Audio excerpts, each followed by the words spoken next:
ಮಾರಕಾಸ್ತ್ರಗಳಿಂದ ತಲೆಗೆ ಹೊಡೆದು ರೌಡಿ ಶೀಟರನ್ನ ಹತ್ಯೆ ಮಾಡಲಾಗಿದೆ. ಪ್ರಿಯತಮೆಯೊಟ್ಟಿಗೆ ಕಾಮ ಸಮುದ್ರಕ್ಕೆ ಹೋಗುವಾಗ ಕೊಲೆ ಮಾಡಲಾಗಿರುವಂತದ್ದು. ಬೈಕ್ ನಲ್ಲಿ ಬಂದಂತಹ 4 ದುಷ್ಕರ್ಮಿಗಳಿಂದ ತಲೆಗೆ ಕೊಲೆಯಾದಂತಹ ರೌಡಿ ಶೀಟರ್ ಮಾರಿಕುಪ್ಪಂ ಬಡಾವಣೆಯ ರಿವಿಟರ್ಸ್ ಲೈನ್ ನಿವಾಸಿ ಶಿವಕುಮಾರ್ ಕಾಮಸಮುದ್ರ ಹಾಗೂ ಕೆಜಿಎಫ್ ರಸ್ತೆಯ ವಿರೂಪಾಕ್ಷಿ ಗ್ರಾಮದ ಬಳಿ ಈ ಒಂದು ಘಟನೆ ನಡೆದಿದೆ.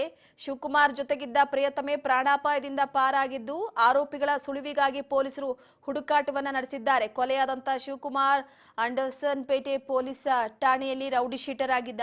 3 ಕೊಲೆ ಯತ್ನ ಹಾಗೂ ಹಲ್ಲೆ ಪ್ರಕರಣಗಳಿದ್ವು. ಸದ್ಯ ಕೊಲೆ ಮಾಡಿದ ಆರೋಪಿಗಳಿಗೆ ಪೊಲೀಸರು ಬಲೆ ಬೀಸಿದ್ದಾರೆ. ಅಂಡರ್ಸನ್ ಪೇಟೆ ಪೊಲೀಸ್ ಠಾಣಾ ವ್ಯಾಪ್ತಿಯಲ್ಲಿ ಪ್ರಕರಣ ಕೂಡ ದಾಖಲಾಗಿದೆ.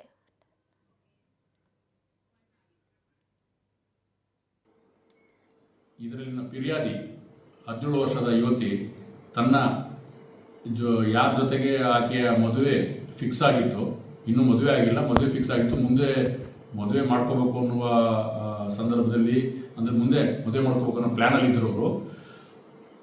ಶಿವಕುಮಾರ್ ಅಲಿಯಾಸ್ ತೇನ್ ತಂದೆ ಜಯಶೀಲನ್ ಇವರು KGF ನ್ಯೂ ಮಾಡಲ್ ಹೌಸ್ ವಾಸಿಯಾಗಿರ್ತಾರೆ, 31 ವರ್ಷ ವಯಸ್ಸಿನವರು. ಶಿವಕುಮಾರ್ ಮತ್ತು ಈ 17 ವರ್ಷದ ಯುವತಿ ಸ್ಕೂಟರಲ್ಲಿ ಹೋಗ್ತಾ ಇರಬೇಕಾದ್ರೆ ಕಾಮಸಮುದ್ರ ಕಡೆಗೆ ಯಾರೋ 4 ಜನ ಆರೋಪಿತರು 2 ಮೋಟರ್ ಸೈಕಲ್ನಲ್ಲಿ ಬಂದು ಶಿವಕುಮಾರ್ 31 ವರ್ಷ